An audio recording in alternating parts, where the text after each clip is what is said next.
ஷாம்லா, உனக்கு ஆர்டர் வந்துடுச்சு. நாளைக்கு இந்த கோர்ட்ல நீ அட்வொகேட்டா பிராக்டிஸ் பண்ண போற. இந்த கோர்ட்னா வேண்டாம் டாடி. நீ கொஞ்சம் தைரியமா இருக்கணும். பணத்தை வச்சு தான் அவன் நீதியை விலைக்கு வாங்கிட்டான். இப்ப உனக்கு ஏற்பட்ட மாதிரி இன்னும் பல பேர் இருக்கலாம். நீ அவங்களுக்காக கோர்ட்ல வாதாடி ஜெயிக்கணும். பெரிய வக்கீல் நீ பேர் எடுக்கணும். சட்டத்திட்ட தப்பிச்சு அவனுக்கு தண்டனை வாங்கி கொடுக்கணும். சட்டத்து மூலமா இல்ல உன் திறமையை வச்சு. அதை பார்த்த பிறகுதான் என் உயிர் போகும். டாடி, நாளைக்கு நீ அட்வொகேட்டா கோர்ட்டுக்கு போற. Okay daddy.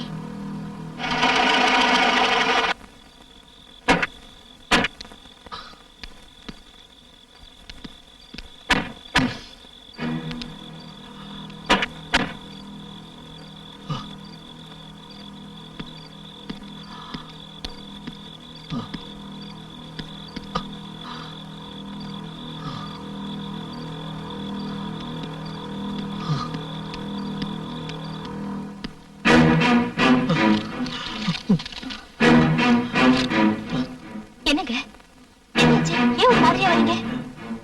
இந்த அட்வொகேட் பிரான்சிஸ் முதல் தடவையா இன்னைக்கு கோர்ட்ல தலை குனிஞ்சிட்டு. வாங்க. எல்லாத்தையும் மறக்கணும். நான் இப்ப குடிக்கணும். Get me some large. இது பாருங்க, நீங்க சொல்றது எனக்கு புரியல. என்ன நடந்ததுன்னு சொல்லுங்க. முதல் தடவையா நான் தோத்துட்டேன். யாரோ என்னை ஏமாத்திட்டாங்க. என்னுடைய ஆர்குமெண்ட்ஸ், என்னோட பாயிண்ட்ஸ் எல்லாமே சரியா இருந்தது. நான் எப்படி தோத்தேன்னு எனக்கே தெரியல.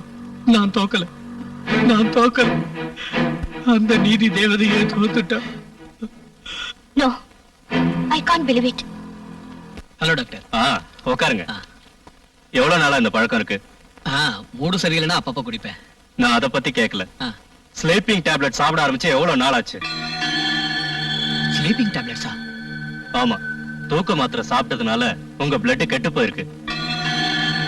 நீங்க ஒண்ணும் கவலைப்படாதீங்க, அப்செட் ஆகாதீங்க, எல்லாம் சரியாயிடும். இந்த டேப்லெட்டை தொடர்ந்து சாப்பிட்டுட்டு வந்தீங்கன்னா எல்லாம் சரியாயிடும். ஒரு வாரத்துக்கு அப்புறம் மறுபடியும் செக்கப்புக்கு வாங்க.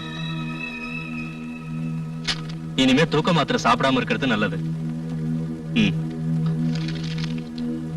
வர டாக்டர்.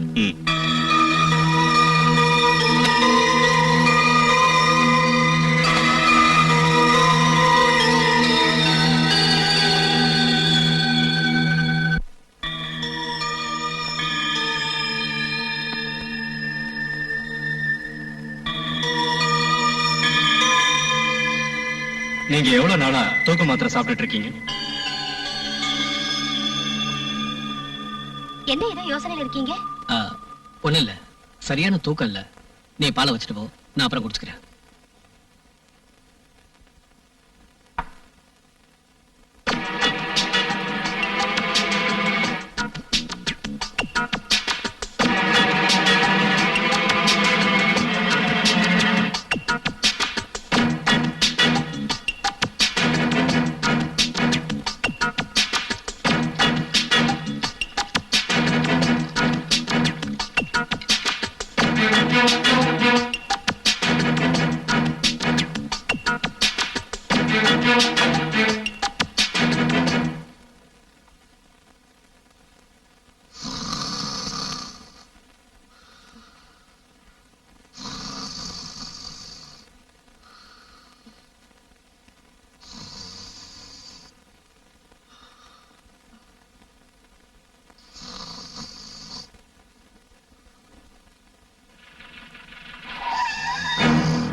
விட்டுடுங்க. வேண்டாம். சொன்னா கேளுங்க. விட்டுடுங்க. வேண்டாம். Please, வேண்டாம்.